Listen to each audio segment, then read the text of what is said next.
The 2024 NBA season just finished up, and it was a weird one. We saw one of the best teams in recent NBA history, and one of the worst to ever exist. There was just as much drama off the court to match the on-the-court action. There was unprecedented levels of competition for the league's top awards, and a never-before-seen level of competitiveness down to the last day of the regular season. So many players and teams took major leaps forward, and in doing so, tried to destroy the legacy of the past. We saw one of the greatest rookie seasons ever, and the greatest season for a player with a 20-year-plus long career. And on top of all that, we just saw the greatest statistical season since the three-point era began, and he still may not even win the MVP. This is the 2023-24 NBA season, one of the weirdest in NBA history. As always in the NBA, the real drama starts before the season started, in the NBA offseason.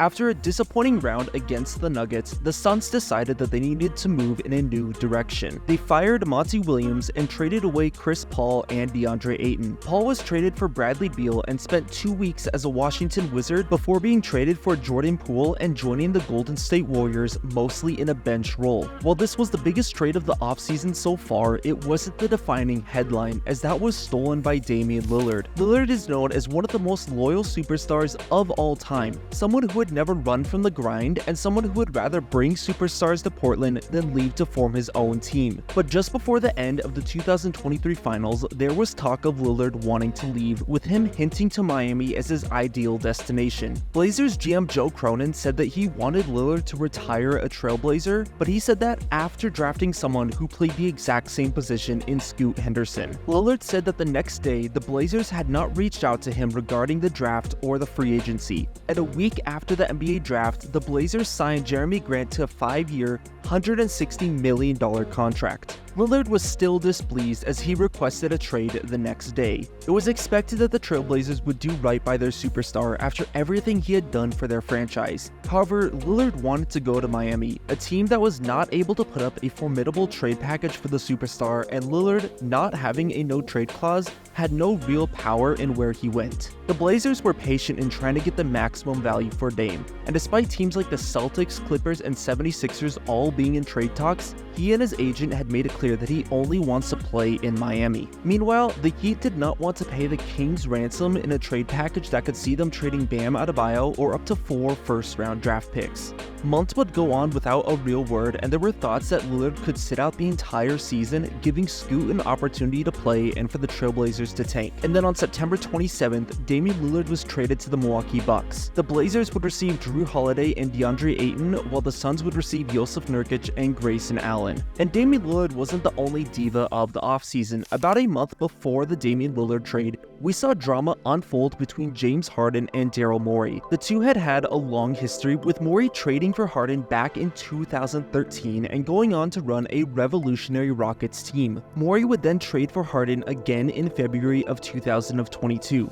And that June, we would see controversy arise as James Harden opted out of his $47 million option to take a $14 million pay cut. This would allow the 76ers to sign 2 players in PJ Tucker and Daniel House Jr. However, shortly after the signings, the 76ers would then be docked 2 second-round picks for tampering by signing them.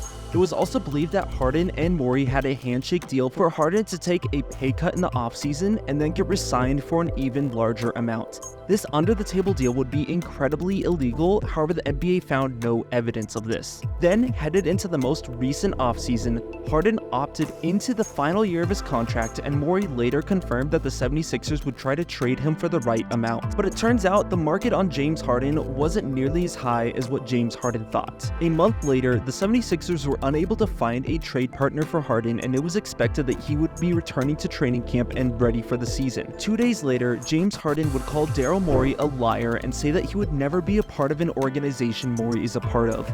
A few weeks into the season, he was traded to the Clippers for 4 players and draft picks. While these were some of the biggest trades, a few other notable offseason moves saw the Hawks move on from John Collins, the Rockets overpay on Dylan DeVillen and Fred VanVleet, and the Celtics trade Marcus Smart to land Kristaps Porzingis. But offseason moves aside, the offseason was defined by Victor Wembanyama. Wemby was the most hyped basketball prospect since LeBron James. He had quickly become one of, if not the best players in all of Europe. At 7'4", he could shoot, pass, dribble, and defend like no one else.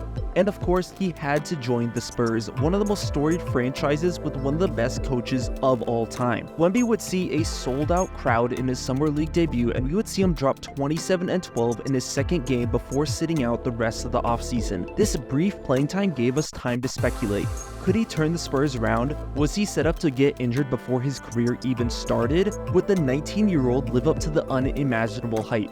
Well, he did that and then some. Just a week after his NBA debut, he put up a 38-point, 10-rebound performance, upsetting the Phoenix Suns. He broke 2 of Dwight Howard's records, becoming the youngest player for a 20-point, 20-rebound game, and the record of the longest double-double streak by a teenager. He became the first teenager to put up a 20-point, 5-assist, rebound, and block game. He put up a 20-point, 10-block triple-double in less than 30 minutes, and he became the first rookie since Shaquille O'Neal to put up a 40-point, 20-rebound game. Honestly, I could go on and on about what Wembanyama did this season. He shattered numerous records, showed growth physically, mentally, and in his play throughout the season. He capped off the season by scoring 17 points in 3 minutes. He led the Spurs, one of the worst teams in the NBA, to an over 20-point comeback against the reigning champions. He dueled and arguably even outplayed the likely MVP of the year. Wemby is now the only player in NBA history to put up 1,500 points, 250 blocks, and 100 three-pointers in a season. Wembanyama finished the season playing 71 games, averaging 21 points, 10 rebounds, 4 assists, and 1.2 steals per game. He also led the league at 3.6 blocks per game, doing this in less than 30 minutes played per game. Mind you, this is likely the worst version of Victor Wembanyama. He was so good that sportsbooks stopped listing his odds for him to win the Rookie of the Year award. This was arguably the greatest rookie season in NBA history, with Wemby surpassing the absurd hype he had going into the season. And while Victor Wembanyama defined the rookie class, don't let his greatness outshine the others, because his draft class was still loaded with talent. Guys like Jamie Jaquez Jr., Brandon Miller, Scoot Henderson, and Brandon Podziemski all defined their class, carving out key roles on their teams. Even without Wemby, none of these guys would have won the Rookie of the Year award, as that would have gone to Chet Holmgren. After missing the last season due to a foot injury, Holmgren, aka Abraham Lincoln, looked incredibly polished, and at least for the beginning of the season, was someone who could match Wemby's insane production. Chet averaged 16, 8, and 2 with 2 blocks per game. Like Wemby, he did this in less than 30 minutes. Additionally, Chet also averaged 37% from 3 on a respectable volume. Like Wemby, he was a defensive menace, and after missing last season to injury, he played every single game this season, which is basically unheard of in the modern NBA. But there is one thing that Chet did that Victor could not pull off, and that was winning, and winning a lot. With the help of Chet, the Oklahoma City Thunder took off. While the Thunder were already on the up and up, nobody expected them to win 57 games and finish first in the Western Conference. OKC put up a top 5 offense and defense with one of the youngest teams in the league. There are only 5 players on this roster over the age of 25. But despite their youth, they saw plenty of development out of their young core. Jalen Williams took a massive leap after nearly winning Rookie of the Year last year, proving himself to be a true number 2.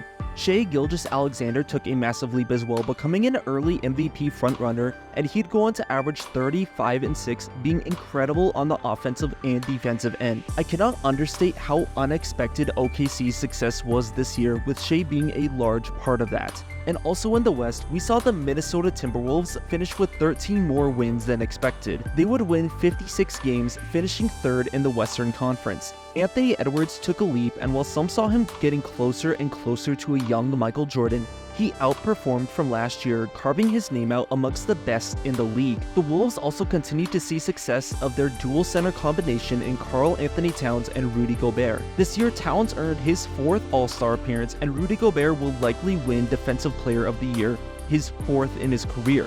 Minnesota would finish with the #1 defense in the league, and it's no surprise given their roster possesses defensive stalwarts like Kyle Anderson, Mike Conley, Jaden McDaniels, and the greatest player in NBA history, Naz Reid. And while they didn't finish as high, the Orlando Magic also had a magical season. Paolo Banchero became one of the league's most underground superstars, with the Magic finishing as the second best defense in the league. This defense would be led by one of, if not the best defending duos in the league in Jalen Suggs and Jonathan Isaac. And to even smaller extents, we saw more parity as the Mavericks, Pelicans, Pacers, and Knicks would all finish well above what was expected. Dallas had plenty of questions to answer, mostly with speculation surrounding the Luka Doncic-Kyrie Irving duo. The two were flamed for having heliocentric playstyles, with it being easy to question how well they would function together. At the end of the day, there's still only one basketball. But the Mavericks got it together. Luka and Kyrie would develop into one of the best two-man games in the entire league, as the pairing would be seen as one of the most effective lineups in the NBA. Kyrie would play well, averaging 25, 5, and 5, but the defining part of the season would be Luka Doncic. Luka is the only player in NBA history to suffer from voting fatigue before ever winning the MVP. At just 24 years old, he is leading the league in scoring, averaging 34 points, near 9 rebounds, 10 assists per game on a career-high 61% true shooting percentage. And you know how Luka fans would not let you forget some of the most unprecedented statistical performances in NBA history. Out in the East, the New York Knicks would turn heads, winning 50 games despite seeing more injuries than any other competitive team. Sorry, Memphis. They would finish top 10 in offense and defense despite suffering devastating injuries to Mitchell Robinson, Julius Randle, and the newly acquired OG Anunoby. Josh Hart suddenly became the new triple-double king, and Jalen Brunson continued to ascend to superstar status. He averaged near 28.7 assists per game, defining all expectations and becoming one of the best point guards in the league. This is a team that went 15-2 when Randle, OG, and Brunson all played. And while Randle won't return for the playoffs, I think they can be better than what you would expect. The Pelicans were another team that saw themselves surpassing expectations, narrowly missing out on the playoffs.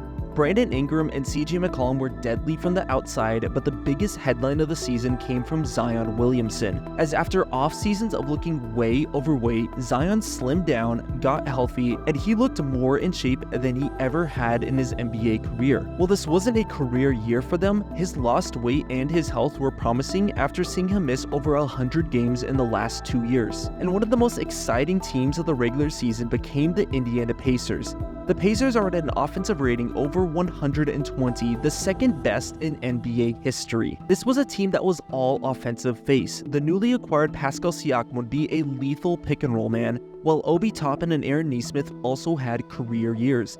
But the highlight of this team and the engine of the offense became Tyrese Halliburton. While his end-of-year stats remained similar to last year, Halliburton became the equivalent of the modern-day Steve Nash, averaging 20 points and a league-leading 11 assists per game on a 60% true shooting percentage. While he had cooled down from what he was at the beginning of the season, his play put the Pacers on the map, making them one of the most talked about teams, with Halliburton earning a spot at the MVP table. And he had no better opportunity to demonstrate this nationally than in the in-season tournament championship, the NBA's newest attempt to generate regular season hype, the in-season tournament. But instead of all the games being extra, all games besides the championship would count towards the regular season standings. And to incentivize the players even more, cash prizes were offered where the losing team of the quarterfinals would net $50,000 per player. The team that won the championship would get $500,000 per player. For the fans, we would see competitive play as the players had pride and absurd amounts of cash to play for. In what will hopefully be modified next season, we saw specialty courts for the tournament games. While I like the idea of a new court and it gives the tournament games a new feel, some teams, such as the Pelicans, chose to stain the eyes of the viewers instead. The tournament was initially met with skepticism, but fans tuned in droves. In-season tournament games averaged 1.67 million viewers, a 41% increase on comparable windows according to the NBA. The championship game between the Lakers and Pacers dominated over the Heisman Trophy presentation, peaking at 4.5 million viewers. This was the most viewed non-finals NBA game since the Warriors-Cavaliers Christmas matchup of 2018. As a whole, the league saw a 7% increase in viewership and one of their most successful seasons ever Twitter on social media. While the cup may not have too much importance for a player or for the entirety of their career, it is something that may just gain more value as time goes on. And I'm sure it's something that LeBron fans will use in the GOAT argument, as LeBron and the Lakers won the first ever in-season tournament, only to then become a play-in team. However, LeBron won the in-season tournament MVP, now having infinitely more in-season tournament awards than Michael Jordan. At 39 years old, LeBron would continue to be the best opponent to Father Time, as nearly every other game he was setting a new record or continued to expand on what he already has. Right now, LeBron sits as the NBA's all-time leading scorer and recently passed Oscar Schmidt as basketball's all-time leading scorer. And he finished up this season 30th in rebounds, 4th in assists, 9th in steals, 6th in games played, and 1st in minutes played all time. And stats are something that have blown up this year. While it's been trending for the past few years, in the beginning of the season, we saw an offensive explosion. Last year, the Sacramento Kings took the league by storm. They had an 18-win turnaround, finished 3rd in the Western Conference, and led by Domantas Sabonis and De'Aaron Fox, had the best offense in NBA history. Their offensive rating, so the amount of points they would score in a normalized setting of 100 possessions, was 119.4. This year, 2 teams passed them as the best offense ever, and it wasn't even that close. First was the aforementioned Indiana Pacers, finishing the year with an offensive rating of 120.7. And in first place, the best offense in league history was the Boston Celtics at 123.2. And then the Thunder, Clippers, Bucks, and Nuggets were just a half point away from tying this once historic Sacramento team. The 2021 Brooklyn Nets, that squad led by Kevin Durant, James Harden, and Kyrie Irving, had an offensive rating of 118.3. They were first in the NBA that year, but now they're the same as this year's New York Knicks and Dallas Mavericks. The 2017 Golden State Warriors are often seen as the greatest basketball team of all time. They had Kevin Durant, Steph Curry, Draymond Green, and Klay Thompson all in their primes. They had only lost one playoff game and had the number 2 defense in the league at 104 points even. They had the number 1 offense at 115.6. At the time, this was tied for the greatest offensive team of all time. Today, they would rank 16th in the entire NBA, just above the Utah Jazz. With offenses like this, it's no surprise that 4 of the 10 worst defenses in NBA history occurred this year, and the 12 worst defenses in league history occurred in the last 2 seasons. And with little to no surprise, players' stats have been higher than ever. 20 points, 5 rebounds, and 5 assists per game was at one point the baseline of an elite player. 10 years ago, only 2 players did this. 2. Kevin Durant and LeBron James.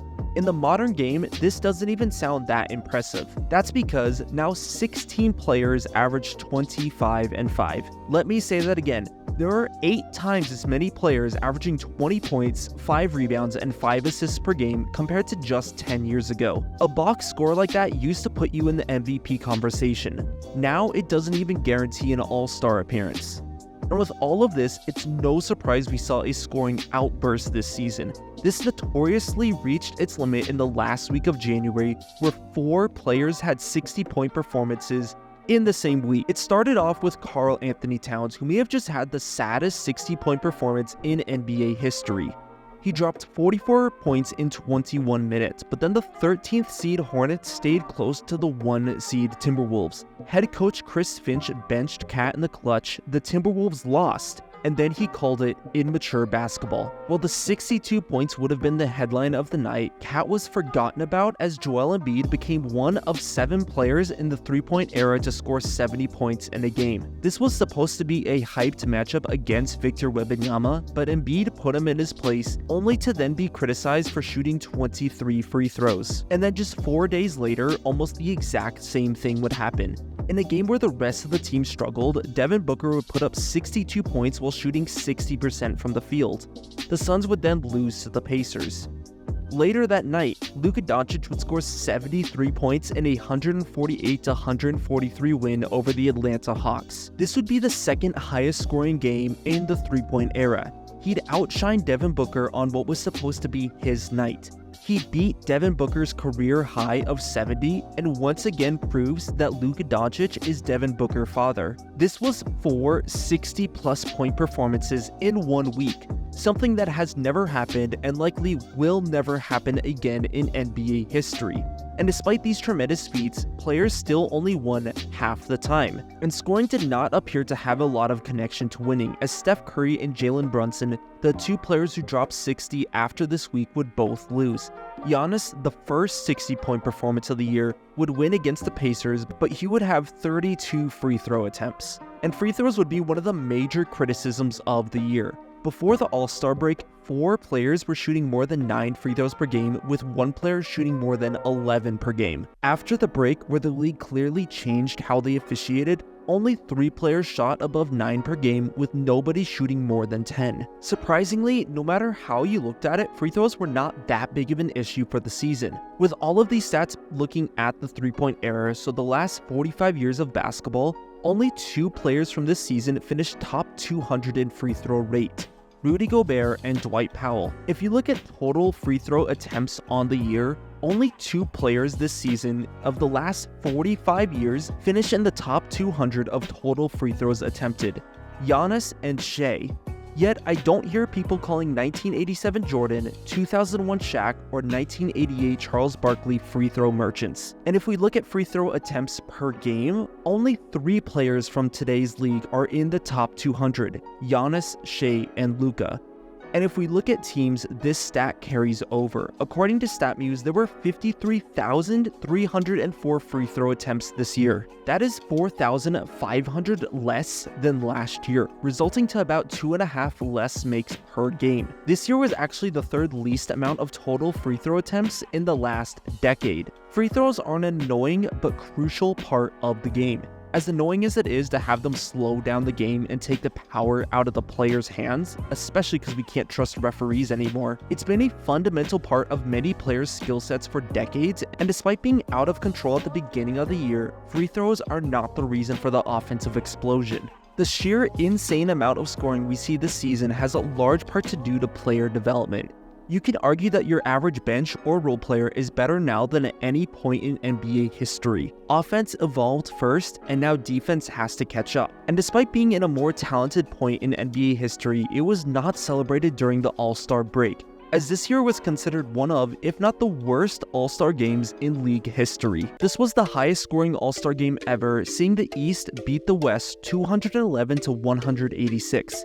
This was the worst defense we've ever seen in a game that already has little defense. If anything, it was more of an open shoot-around. And while All-Star games are typically low intensity, half-court shots and superstars throwing down dunks just aren't that impressive when the other team isn't even trying to defend them.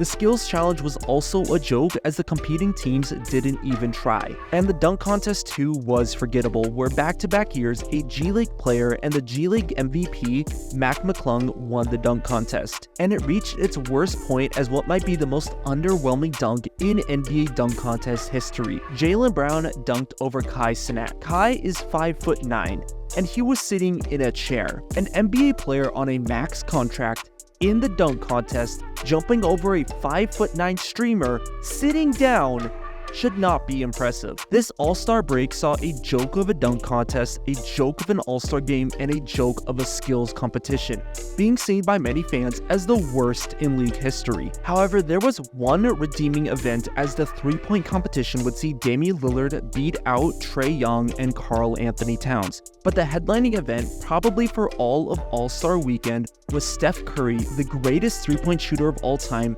competing against Sabrina Ionescu. Sabrina had won the 2023 WNBA three-point contest, and she had an amazing season on her own. She shot 45% from 3 on 8 attempts per game. Steph would beat Sabrina in a close game of 29-26, to where Sabrina shot from the NBA distance of 22 feet 1 3/4 inches instead of the women's line of 20 feet 9 inches. Not only did her performance show that she could compete with the best shooter of all time, it would have tied Damian Lillard's final round performance and beat out Trae Young and Karl Anthony Towns. And this was just the start of the biggest year in women's basketball history, as the WNBA finally started to receive the respect and attention of the men's game. In college, the women dominated the headlines, outperforming the men in one of the most viewed NCAA tournaments ever. However, the rise of women's basketball is not a footnote of the WNBA season, as the ladies deserve their own credit and their own attention. On the court, we saw some of the best of basketball ever. We saw some of the most impressive box scores and scoring feats in NBA history. The in-season tournament, while gimmicky, attracted fans both online and to watch the games. And for those who followed, they saw one of the closest NBA seasons of all time. The Western Conference was an absolute bloodbath. In the later half of the season, the Pelicans, Suns, Lakers, Kings, Warriors, and Rockets would all end up competing for play-in spots. While Houston missed the playoffs, they shocked everyone, winning almost 10 more games than expected. And for a while, they were one of the hottest teams in the league. The Warriors, a team that suffered through injuries, suspension, and the tragic death of a coach mid-season, would win 46 games and they would finish as the 10th seed. The Kings, the team that took the league by storm last year, won 46 games, finishing in the 9th seed. The Lakers, seeing LeBron in his 21st season and a healthy Anthony Davis, would finish in the 8th seed at 47 wins. The super team Suns, led by Devin Booker, Kevin Durant, and Bradley Beal, would win 49 games. Last year, 49 wins in the West would be the 3rd seed. This year, it didn't even guarantee a playoff appearance for the Pelicans. Just above the play-in, the Mavericks and Clippers would show a great improvement throughout the season, not only avoiding the play-in, but putting themselves in the dark horse championship conversation. And for the first time in NBA history, there was a 3-way tie for the 1st seed on the last day of the season, while the Nuggets, Timberwolves, and Thunder all entered April 14th at 56 wins. In other years, the number 1 or number 2 seed would usually just get a speed bump in the first round. This time, they're likely to play against LeBron James or Steph Curry. In the first round, the 1st place and 10th place teams would only see an 11-game difference. Meanwhile, the 1st seed in the East and the 2nd seed in the East would see a 14-game difference. The Boston Celtics absolutely dominated this season.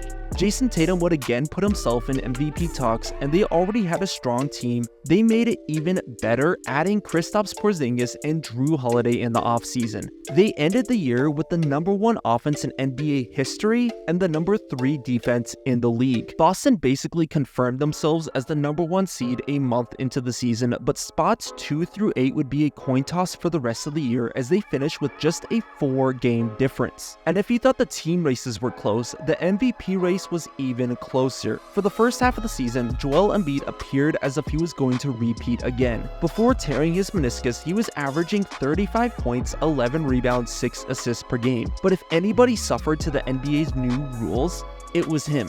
The NBA cracked down on superstars resting during the regular season, fining teams for players deemed as stars for missing too many games. In addition, a player would now have to play 65 games to qualify for the MVP award, an All-NBA award, the Defensive Player of the Year award, amongst others. Joel Embiid was one of the players in the crosshairs of this rule, but he would become one of the first victims of it, as Embiid, who was already banged up, ended up tearing his meniscus when he probably shouldn't have been playing in the first place against the Warriors. Embiid got injured, missed majority of the season, and fell well below the mark of 65 games. This led the MVP race to be wide open. Nikola Jokic slowly emerged as a favorite. He had won the award 2 of the last 3 years and narrowly lost last season. The Nuggets were competing for the number 1 seed throughout the entire season, and Denver saw some of the most drastic on-off changes of any teams without their best player. In reality, Jokic became the safe pick for the MVP award, and in the second half of the season, the most popular pick turned into Luka Doncic. Luka seemed to suffer from voter fatigue before ever winning the award, but like Jokic, the Mavericks would see a clear difference with him on versus off the court. He would put up some of the greatest stats ever seen, with his combined points, rebounds, and assists per game being the 2nd most of all time, just behind Wilt Chamberlain. The biggest criticism of his MVP case was the Mavericks' lack of winning, but Dallas became the hottest team to close out the regular season, and the Mavericks finished as the 5th seed, just a few games behind Jokic's Nuggets. Luka quickly made a strong last-ditch effort to win MVP. And while there is a divide of fans of thinking who should win, in reality, either of these guys have a strong MVP case and they both deserve the award. Regardless of who wins, the other one will be seen as a snub. And while one of these two players are likely to win MVP, I want to shed a highlight on a myriad of players who could have won the award any other year. First is Shai Gilgeous-Alexander. He averaged 36 and 6, leading the Thunder to the #1 seed. Personally, I loved Shai's MVP case this year, mostly because nobody expected the Thunder to be as good as they were. And every year when there is a surprise team like this, their best player makes a strong MVP case. Despite the fact that the Milwaukee Bucks were disappointing, Giannis averaged 30, 11, and 6 on the 3-seeded Bucks, making it the best statistical year of his career, including being better than his back-to-back MVP years. But despite this play from Giannis, the narrative surrounding Milwaukee is that of disappointment and wondering how Doc Rivers even got a job. In Boston, Jason Tatum was the best player on the best team of the regular season. No matter what, this is going to give him a spot at the table, as he'd averaged 27, 8, and 5 on the year. However, the Celtics are basically a super team, even if you don't count Jason Tatum, and his stats, while impressive, are a little less than last year. Like Oklahoma City, the Minnesota Timberwolves surpassed expectations this year, and we saw Anthony Edwards draw even more Michael Jordan comparisons. He won't win any first place votes, but the Ant-Man put the Wolves on the map and carved out his role in the NBA. At just 22 years old, he averaged 26, 5, and 5 while playing good defense and earned his second All-Star appearance. Domantas Sabonis would set records for consecutive double-doubles, lead the league in rebounding, and he'd average 19, 14, and 8, becoming one of the most valuable offensive players in the game. Jalen Brunson would drag a heavily injured Knicks team to the 2nd seed in the East, and he'd continue to rise to superstardom, averaging just below 29 and 7 on a team that's going to surprise a lot of people. Tyrese Halliburton was once amongst MVP candidates, and while he had cooled down, he was at one point averaging 27 and 13. And Tyrese Maxey, while not really being in the MVP conversation, took a major leap this year, is likely to be in the most improved player conversation, and kept the 76ers afloat without Embiid. And while neither of them were seriously in the running, Kevin Durant had his best post-Achilles season, playing 75 games, the most since 2019. Devin Booker struggled from 3 for a majority of the season, and he just missed out on the 25 and 5 club, but he still had what could be seen as his best year, averaging 27, 7, and just under 5. NBA teams and players were more competitive than ever this season, but this competitiveness was polarizing, as on the opposite end, we saw some of the very worst in NBA history. This was demonstrated by the Detroit Pistons and the San Antonio Spurs. The Spurs at one point lost 18 straight games, tying them with the 23rd worst losing streak ever. But the Detroit Pistons would lose 28 straight games this year. Technically, they tied the record, but unlike the 2016 Sixers, they did it all in one season. This did have one funny side effect though. Like many teams, the Pistons had a promotion with a restaurant to give away free food for a win. For Detroit, it was Wingstop. And as the loss streak grew, the hype for free wings grew with it. And as Detroit finally won a game, wings flowed throughout the city. Wingstop saw a 46% increase in revenue, equaling to over $20 million for the Pistons snapping their loss streak. While having to watch one of the 15 worst teams in NBA history isn't very fun, free wings definitely are. And this was just one of the many notable off and on the court events to happen this season. One of the biggest storylines in the beginning of the season surrounded Josh Giddey. In November, a picture of him circulated with what was supposedly an underage girl. The NBA and then shortly after, the police launched an investigation into Giddey. He remained an active player and he was booed and harassed relentlessly. A few months later in January, the police revealed that they were unable to corroborate any criminal activity related to him. Fans took longer to move on, but for Giddey and the Thunder, the situation now appears mostly behind him. But with Giddey out of the spotlight, fans found a new trend. We done with the 90s. Around March, the saying became popular after fans on TikTok started to go back and criticize primarily 90s basketball. For a LeBron fan, it was a golden time to be alive. The biggest trend was seeing that Michael Jordan had no left hand and played against weak conversation. A big narrative was that both stars and role players of the 90s could not hold a candle to today's game. And while there were a few legitimate points, the older generation may have hyped up 90s defense to be stronger than what it was. Zone defense wasn't allowed. Players had to fully commit. The spacing was atrocious by modern day standards.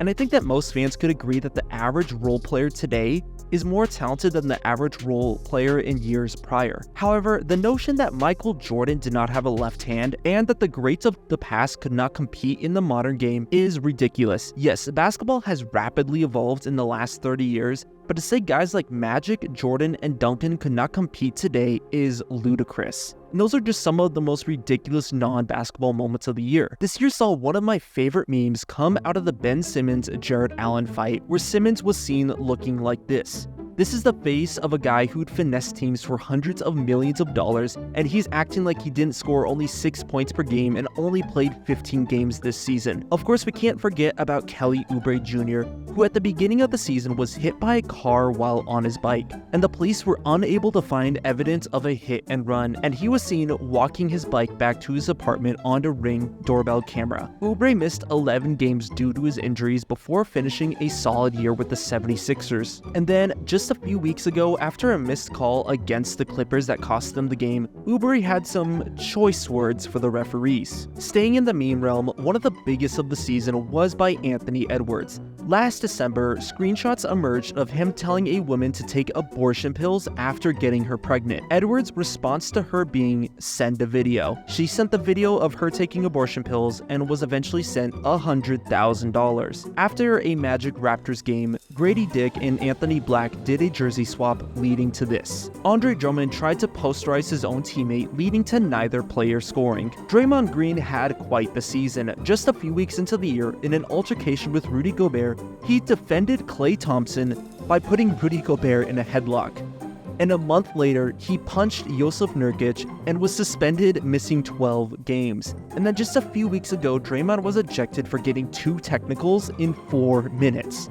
Steph Curry was not happy, but the cherry on top of that was that Jared Allen got revenge on Draymond Green earlier this year. Apparently, this was also the rise of player podcasts. Draymond had had one for a while, and the JJ Redick podcast became one of the best in all of basketball, getting even more popular with LeBron James. And now Patrick Beverley has a podcast, for some reason. And of course, JJ Redick and Patrick Beverley have beef going back to the 2015 playoffs.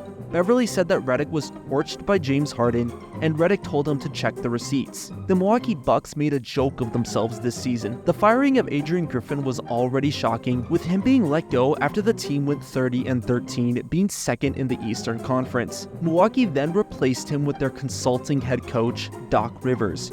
Rivers would go 17-19 and the Bucks would fall to the 3 seed. Doc Rivers would go on to say that some guys are here, some guys are in Cabo.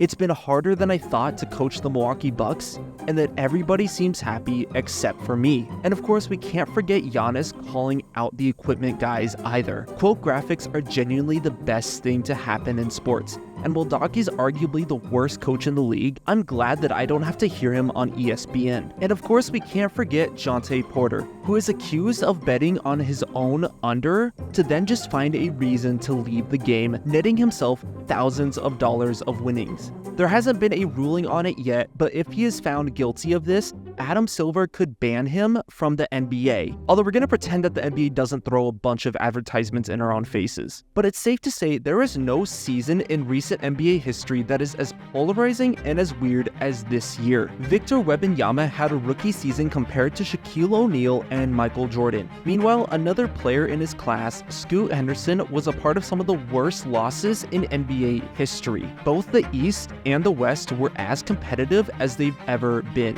And so was the number 1 overall pick. as 6 teams finished with less than 25 wins. LeBron continues to stand alone, and Luka was the face of the league, putting up unprecedented scoring numbers. The league saw arguably the worst All-Star weekend in history, but in doing so, it shined a light on long-forgotten women's basketball. The 2024 NBA season sits as one of the weirdest, most polarizing seasons in NBA history, but it is also one of the most statistically impressive and competitive seasons ever.